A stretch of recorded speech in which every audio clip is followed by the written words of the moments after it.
Hello and welcome to the Kanawha Valley Hustlers podcast. This is Joe Justice and I am here today with Ashley Vaughn. Ashley owns a business called Manifest with Ashley, and we're going to get into that and get into exactly what that means. So first and foremost, Ashley, tell me, what's your hustle? My hustle is a business called Manifest with Ashley, where I mentor people, and I am an intuitive business coach. I help people do the inner work to achieve all of their goals. Now, do you find that it's the inner work that's the hardest thing for people to figure out? Yeah, so from all of the studying that I've done on mindset over the last 17 years, all of the very successful people say that 80% of the work is done on the inside and only 20 on the outside. So if you get the inside right, you don't have that much work to do in the physical world. So I help people do that because most people are not aware. So tell me a little bit, what does that mean, the inner work? What do you mean by that? So the inner work is your thoughts, your beliefs, and your emotions. So whatever you believe to be true about your business and say the economy, how things are going for your business, that becomes your reality. So I teach people how to go within themselves and align their thoughts, beliefs, and their emotions to the goals that they want. Because most people aren't achieving their goals because they don't have that part right. They're just running around hustling all the time doing the physical work and not achieving the goals and not understanding why. So is it kind of like, you tell me if I've got this right, so if I want to try to call somebody, make a sales call, and I say to myself beforehand, well, they're just going to say no anyways. That's exactly. So if they're just going to say no anyways, then I'm not going to make the call, and then I've just proven myself right because I didn't make the sale, right? Yes, and what I tell my clients is anything important to do with your business, the most important thing to do before you make that call is to get yourself in a really amazing mood first. You visualize the call going the way you want it to go. You affirm it. You write it down. You could even do this the night before. It's very important to attract the success with your energy. And how much, so whenever you get into kind of manifestations and stuff like that and visualizing, do you ever worry about, or do you ever go into, what's having too high of an expectation? What's having unbelievable, expectations? So I think it's very important to, you have to believe what you write.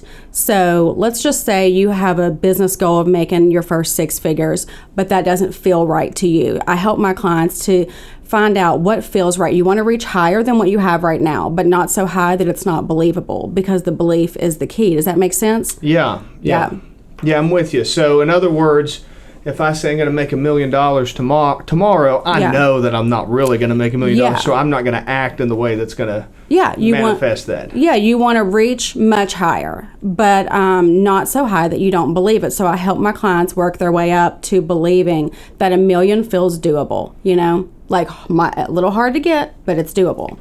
And what do you do anything as far as if somebody sets a goal? The problem when I talk to people and they have goals, the goals are so abstract. They're like, I want to lose 80 pounds, or I want to make $1 million, or I want that. It's like, well, how are you going to get there? Where are you at? All the stuff in between. Do you help with people figuring out those in-between steps? Yeah, so I help people to set several goals, and I help them to kind of do this system where we set yearly goals, but one that's non-negotiable, the most important one to them. And then we break it down into 12 steps for the months, then into weeks, and then I make them do daily tiny goals to help them get there.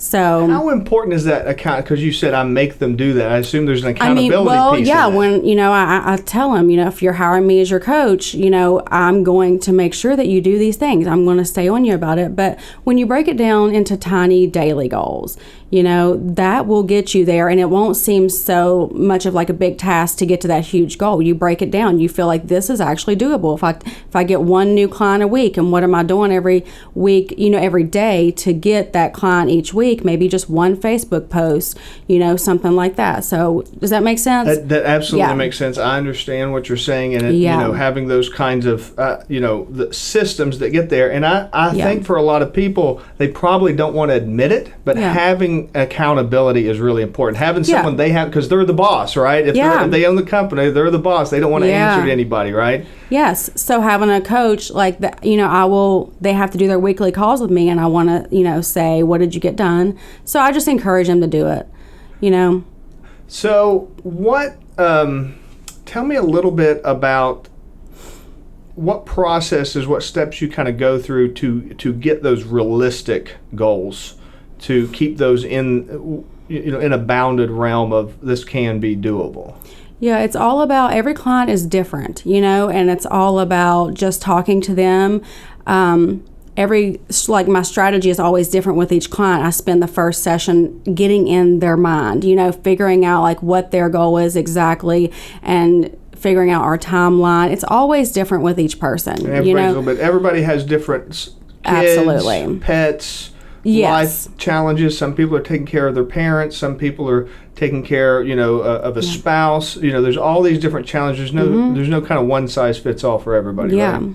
And, a lot of my coaching, though, is going within them and figuring out what are the mental blocks, because that's a huge part of what I do, is figuring out, what are they saying negative about themselves? What are they saying negative about their business? A huge one is, what are they saying negative about the economy? A lot of people think, well, the economy's bad. I can't sell homes. I can't do this or that. And I did better in 2020 than I ever did, because I kept saying to myself, this is my best year yet. I didn't let COVID or anything like that stop me. It's your mindset that you can that helps you overcome anything. And you had, at that time, you had a nail salon, right? I did. So you required foot traffic to make that happen, right? I did, and we had our best year ever during COVID. How were you able to pull that off? Tell me a little bit about that. Well, I thought, how can I make this work for me?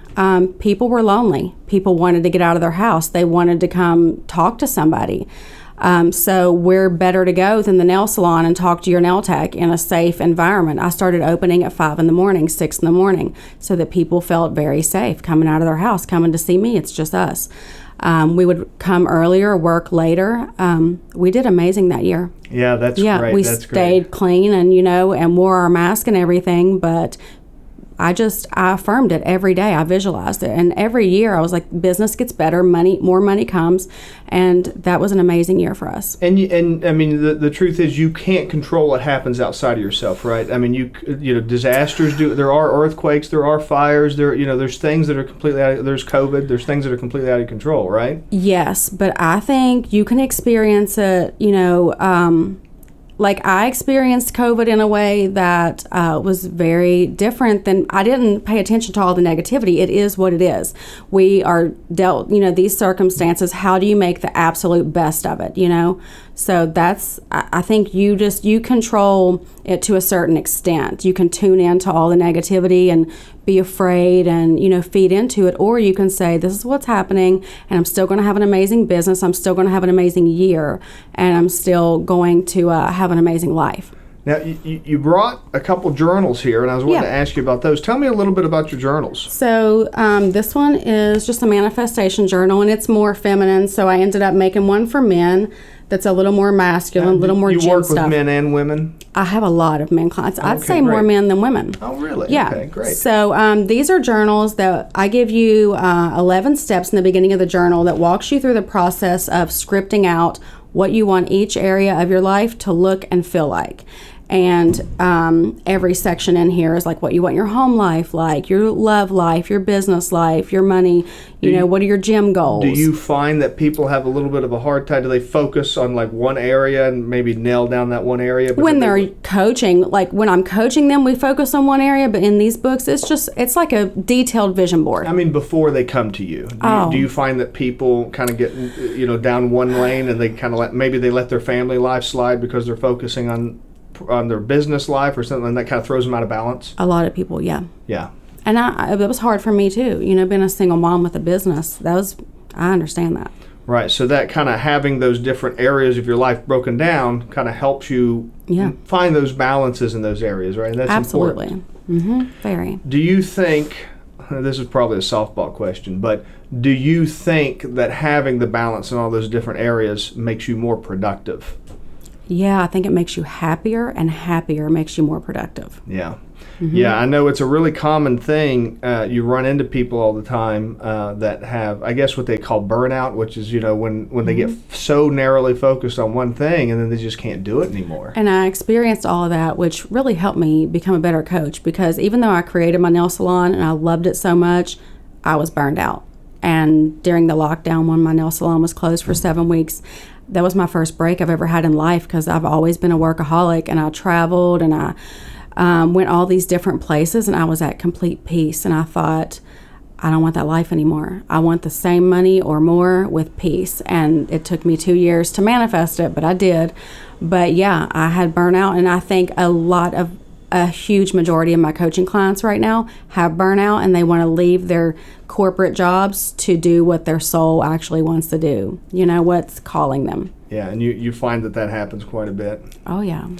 Well, as we're starting to wrap up here, believe it or not, we've already been here for almost fast. 10 minutes. Yeah, that was a great conversation. But I want to give you a little bit of time here to talk a little bit about, for some people that maybe they're new to this idea, they've never heard of manifesting, they're not really sure what you're talking about when you say that. What's some just basic steps somebody's, to get started? They're not sure if they need a coach. They're not sure what they need right now, but some of the stuff sounds interesting to them. How would they get started? Okay, well, let me first say this. I watched the movie The Secret when I was about 20 years old, and that is what changed the whole course of my life. That was a documentary by several different individuals about how your thoughts, beliefs, and emotions create your future. And that really resonated with me. I started to think, yes, this is true. Everything I've thought about until now has become my reality. So I started looking into it, and then I've read books ever since then on it. So I understand it in depth, but it's basically, it is what you feel and what you think about all the time becomes your reality, what you believe. And those belief systems were given to us by our families, school teachers, people like that. So as you become an adult, you need to think, do I want, to manifest this life that is probably made up of the belief system my family and all these people gave me? Or do I want to look within myself and see, no, I want to live a different life. I want to believe different things. For example, I was raised in a very poor family, very poor mindset, but I always wanted more. So I had to go within myself, change my belief system, and think bigger, and then I started to attract bigger. So you just start to observe your thoughts and think, how am I talking? What do I believe? And I made a post this morning. It was the difference in doing and manifesting. Doing is us running around in the physical world, working and trying to get results. Manifesting is when you visualize it, you feel it, and you write it. Journaling is huge for me. I journal about 2 hours a day. You feel it into existence instead of going out and working hard. Does that make sense? Yeah. That's a key point. Like if you want 10 new clients this month, I would go about achieving that by writing it, visualizing it, feeling it, being very thankful for it before it happens, rather than running around town, handing out cards and shaking everybody's hands. That's part of it, but it's only 20% of it. I need to feel very successful first. I need to feel like I got the 10 clients. I need to thank God every morning that I've already got those clients and act as though I already have those clients.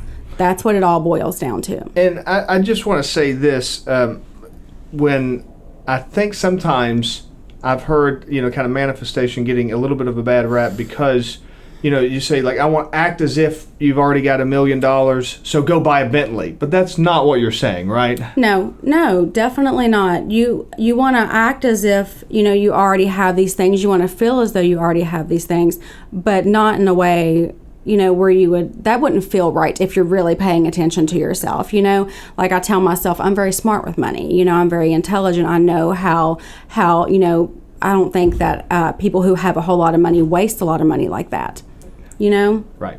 That's that kind of lottery mindset. That's the way people that when they're thinking about money, the way lottery winners think about it, right? But I just want to say this thing too. I have studied wealthy people since I was 19, and I know manifesting sounds very out there, but it's the one thing they all have in common. They all know that you have to think it, you have to believe it, you have to feel it if you ever want to achieve it. Or else you'll spend your whole life working very hard, and working very hard doesn't bring money. It's just stressful. All right, Ashley, thank you so much for joining me here today. Again, this is Joe Justice with the Kanawha Valley Hustler, reminding you to hustle hard, hustle smart, and hustle with a smile.